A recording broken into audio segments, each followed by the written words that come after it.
Olá, queridos, muito bom dia para todos vocês. Eu quero convidá-los a todos a meditar comigo num salmo, mais um salmo, nessa manhã. E hoje a gente quer estudar o salmo de número 29. Então abre lá sua Bíblia comigo em Salmo 29, Esse salmo, ele é escrito por Davi, mais um salmo escrito por Davi, e ele tem como título A Glória de Deus sobre a Tempestade. E já já nós vamos entender por que disso, Mas antes disso, eu quero convidá-lo para orar também comigo. Abaixe sua cabeça, vamos falar com Deus. Pai querido, nós te agradecemos por essa manhã bonita que o Senhor nos deu. Te louvamos pelo privilégio que temos de estudar a Tua Palavra, essa liberdade em aprendermos mais do Senhor. Agradecemos pela vida de Davi e os salmos registrados para nossa edificação e te pedimos, Senhor, para que essa palavra possa nos dar conforto, coragem, para mais um dia e ânimo para essa semana, que tudo isso a gente extraia da Tua palavra, Senhor, para a honra e glória do Seu nome mesmo. É a minha oração, no nome de Jesus. Amém. Nesse salmo de hoje, nós temos uma linda poesia, aquilo que a gente reconhece como um hino de louvor, que aponta para uma tempestade como sendo uma evidência da glória de Deus aqui na terra. Então, Davi aqui, ele mistura declarações de confiança para com Deus, com frases que falam sobre a onipotência de Deus. E é por isso que ele tem essa confiança, porque ele vê que Deus é Deus Todo-Poderoso. Então, o Salmo tem apenas 11 versículos e eu creio que pode ser dividido em 3 partes. Eu fiz assim para a gente estudar ele de maneira mais clara. Primeiro ponto aqui é um chamado ao tributo. O que é um tributo? Tributo é aquilo que a gente deve conceder a alguém por dever. E no versículo 1 e 2, várias vezes a gente tem a palavra aí, tributai. Davi está nos chamando a reconhecer, tributar a Deus a sua glória, a sua força e também a sua santidade. Depois, no trecho maior desse salmo aqui, que vai de versículo 3 a versículo 9, nós temos essa grande tempestade sendo descrita no texto. E Davi então fala do poder e da majestade de Deus, que são manifestadas aqui nas águas, no fogo, nas plantas, nos animais e até mesmo no deserto. E por fim, o salmista termina nos versos 10 e 11, dizendo o que nós podemos esperar desse grande Deus. Davi diz que esse Deus é todo-poderoso, e podemos esperar então dele direção, força e paz. Vamos ler esse texto e ponto por ponto, detalhando esse salmo. Então, Salmo de número 29 diz assim. Tem até uma canção que a gente com a letra desse salmo. Vamos ver se você conhece e se lembra, O salmo diz: tributai ao Senhor, filhos de Deus, tributai ao Senhor glória e força. Tributai ao Senhor a glória devida ao seu nome. Adorai o Senhor na beleza da santidade. Ouve-se a voz do Senhor sobre as águas. Troveja o Deus da glória. O Senhor está sobre as muitas águas. A voz do Senhor é poderosa. A voz do Senhor é cheia de majestade. A voz do Senhor quebra os cedros. Sim, o Senhor despedaça os cedros do Líbano. Ele os faz saltar como um bezerro, o Líbano e o Sirion como bois selvagens. A voz do Senhor despede chamas de fogo. A voz do Senhor faz tremer o deserto. O Senhor faz tremer o deserto de Cádiz. A voz do Senhor faz dar cria às corças e desnuda os bosques. E no seu templo tudo diz glória. O Senhor preside aos dilúvios como rei. o Senhor presidirá para sempre. O Senhor dá força ao seu povo, o Senhor abençoa com paz o seu povo. Até aqui a palavra do Senhor, né? Vamos então tirar algumas lições desses salmos para nós. Primeiro, como eu disse, né, há um chamado ao tributo, versos 1 e 2. Tributai ao Senhor, filhos de Deus. Tributai ao Senhor glória e força. Tributai ao Senhor a glória devida ao seu nome. Adorai ao Senhor na beleza da sua santidade. Nós temos aqui esse chamado para adoração, tributação e adoração a Deus. Muitos comentaristas acreditam que esse termo, traduzido aqui, né, como filhos de Deus, que no original é Ben Elim, pode se referir aos anjos. Mas a maioria, então, crê que Davi está falando com o próprio povo de Israel, né? Os filhos de Deus, o povo de Deus, que por consequência se aplicaria também a nós, né? Agora no Novo Testamento. Então eu creio realmente que se trata dessa segunda opção, né? Uma vez que os Salmos, eles são esse registro daquilo que nós conhecemos como o Inário de Israel. É um livro usado para instruir o povo de Deus em como nós devemos adorar.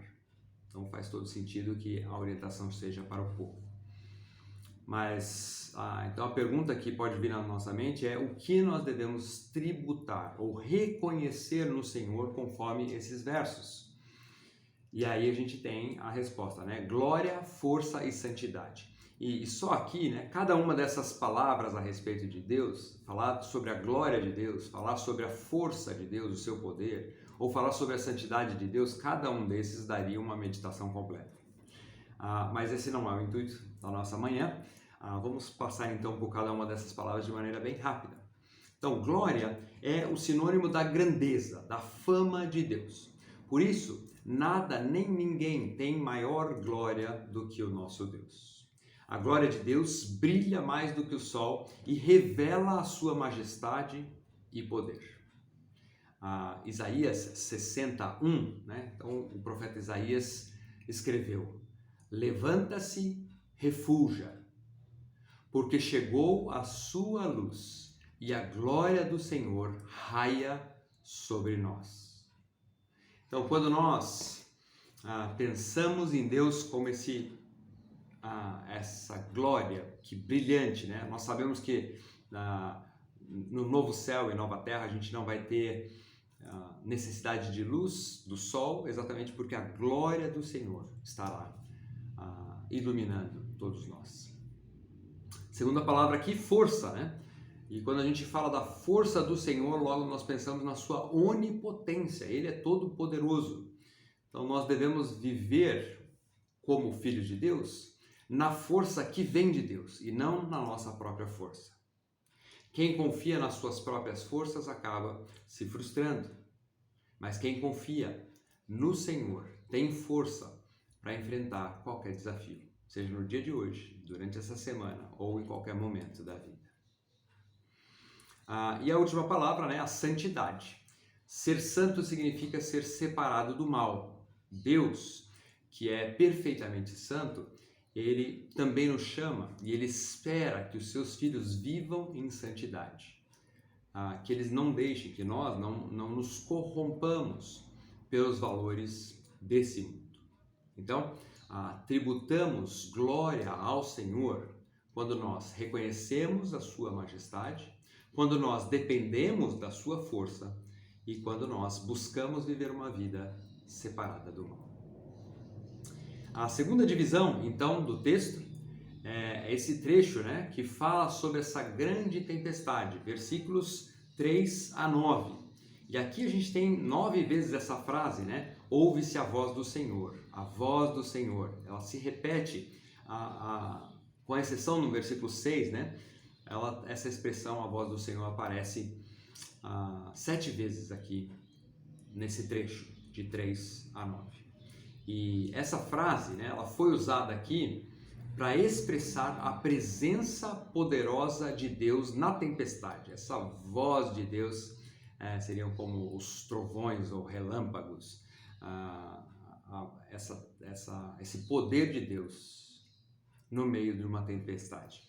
Então, não se trata aqui da ira de Deus sendo derramada, mas sim desse poder majestoso que dá andamento para a tempestade que está acontecendo ali. Essa tempestade que começa nas águas, né? Se a gente pensar na descrição do Salmo, né? A gente pode entender que é uma tempestade que começa ali no mar Mediterrâneo, que passa pelos montes e que chega até o sul da Palestina, no deserto de Cádiz, né? Onde ele aponta ali a destruição ali também no deserto de Cádiz. Então nós temos essa descrição de um efeito sobre as águas, depois sobre as plantas e os animais que ficam nas montanhas, ali mais ao norte, e por fim chega até o deserto. Tudo isso é concluído pelo coro que diz glória, a expressão de adoração daqueles que observam tamanho poder. Quer seja Davi nesse salmo, ou todos nós que podemos ler e reconhecer o poder de Deus em tudo isso. Então, aplicando para nós, né? Quando nós presenciamos ou testemunhamos esse poder de Deus agindo na natureza e nos nossos dias, de qualquer maneira que a gente reconheça o poder de Deus, a nossa atitude deveria ser igual à vista aqui, né? Uma atitude de admiração e louvor ao nosso Deus. Queridos, é isso que o salmista quer produzir em nós quando ele faz essa descrição tão detalhada do poder de Deus nesses versos. E por fim, né, depois do salmo falar da nossa atitude para com Deus, ele vai descrever a atitude de Deus para conosco, aquilo que nós podemos esperar de Deus, desse Deus grandioso em nossas vidas. Está nos versos 10 e 11.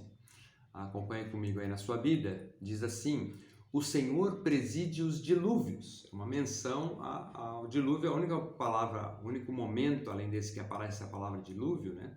A única referência a dilúvio é aquele dilúvio universal que nós estudamos em Gênesis. E agora o salmista faz então essa menção ao dilúvio e ele diz: o Senhor presidirá para sempre. Essa posição que o salmista coloca, que Davi coloca, então Deus de alguém que rege todo o universo o tempo todo. Então não só as tempestades, mas também todas as coisas, o tempo todo e todas as coisas. No verso 11, o Senhor dá força ao seu povo e o Senhor abençoa com paz ao seu povo. Que promessas maravilhosas, não é mesmo? Nós sabemos que nós somos presididos, né? Nós somos governados na nossa vida por esse Deus grandioso. Então, quando eu reconheço isso, quando eu me lembro disso pela manhã, eu posso passar meu dia mais tranquilo, porque qualquer coisa que aconteça durante o dia, qualquer circunstância que pode me deixar temeroso, ansioso, eu preciso me lembrar, né, que eu estou sendo governado por um Deus todo-poderoso. Ele não me abandonou para eu passar meu dia sozinho, minha semana sozinho. Ele está conosco.